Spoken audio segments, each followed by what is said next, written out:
আর এবার জেলার গুরুত্বপূর্ণ কিছু খবর দেখে নেব চট করে। জেলা মানে জি 24 ঘন্টা।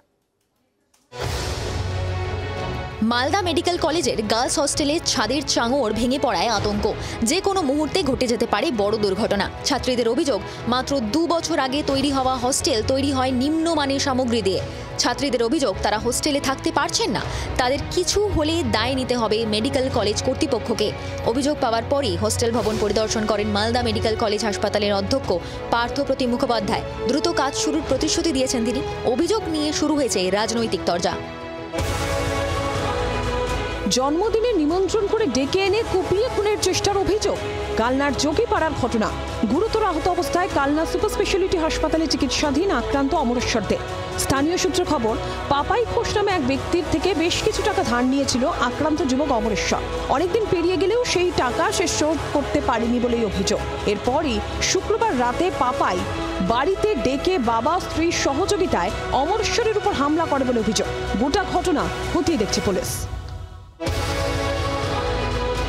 বাঁশের আড়ালে বিদেশে সিগারেট পাচারের চেষ্টার অভিযোগে ধৃত দুজন মোহাম্মদ অসীম এবং মোহাম্মদ সাদ্দাম উত্তরপ্রদেশের বাসিন্দা বলে জানা যাচ্ছে।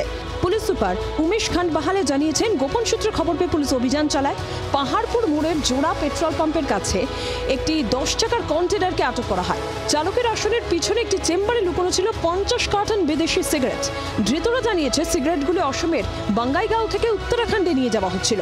ধৃতদের বিরুদ্ধে নির্দিষ্ট ধারায় মামলা দায়ের হয়েছে। পেহেলগাঁওয়ে জঙ্গি হামলার প্রতিবাদে মৌন মিছিল তৃণমূল কংগ্রেসের। শুক্রবার সন্ধ্যায় রানাঘাট 2 নম্বর ব্লকের নৌকারি এলাকায় এই প্রতিবাদ মিছিলে ডাক দেওয়া হয়। নৌকারি বিডিও অফিসের সামনে থেকে শুরু হয়ে এলাকার বিভিন্ন পথ পরিক্রমা করে রথতলায় গিয়ে শেষ হয় মোমবাতি মিছিলটি।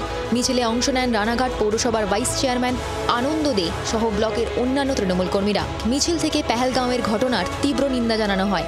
এর পাশাপাশি দেশের নিরাপত্তা জোরদার করার ও কাশ্মীরের শান্তি ফিরিয়ে আনার দাবি জানানো হয়। খাঁচাবন্দি চিতাবাঘ, স্বস্তিতে চা বাগান এলাকার বাসিন্দারা। শনিবার সকালে মালবাজার ব্লকের লিস রিভার চা বাগানের হোপ ডিভিশনে বন দপ্তরের পাতা খাঁচায় ধরা পড়ে চিতাবাঘটি। গত কয়েকদিন ধরেই এলাকায় চিতাবাঘের উপদ্রব বেড়েছিল। অভিযোগ, মাঝে মধ্যেই শ্রমিক আবাস এলাকা থেকে গবাদি পশু নিয়ে চলে যেত চিতাবাঘ। এমনকি 1 সপ্তাহ আগে 2 শ্রমিক আহতও হন চিতাবাঘের আক্রমণে। এরপরই পরিস্থিতি বিবেচনা করে বন দপ্তর খাঁচা পাতে। বন দপ্তরের পক্ষ থেকে জানানো হয়েছে, ধরা পড়া চিতাবাঘটি প্রাথমিক চিকিৎসার পর জঙ্গলে ছেড়ে দেওয়া হবে। তীব্র গরমে হাঁসফাঁস অবস্থা পুরুলিয়ার। গত 24 ঘন্টায় তাপমাত্রা 42 ডিগ্রি সেলসিয়াসের কাছাকাছি পৌঁছে যায়।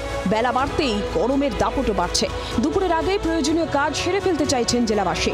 দুপুরের পর বিশেষ প্রয়োজন ছাড়া বাড়ির বাইরে বেরোচ্ছেন না কেউই।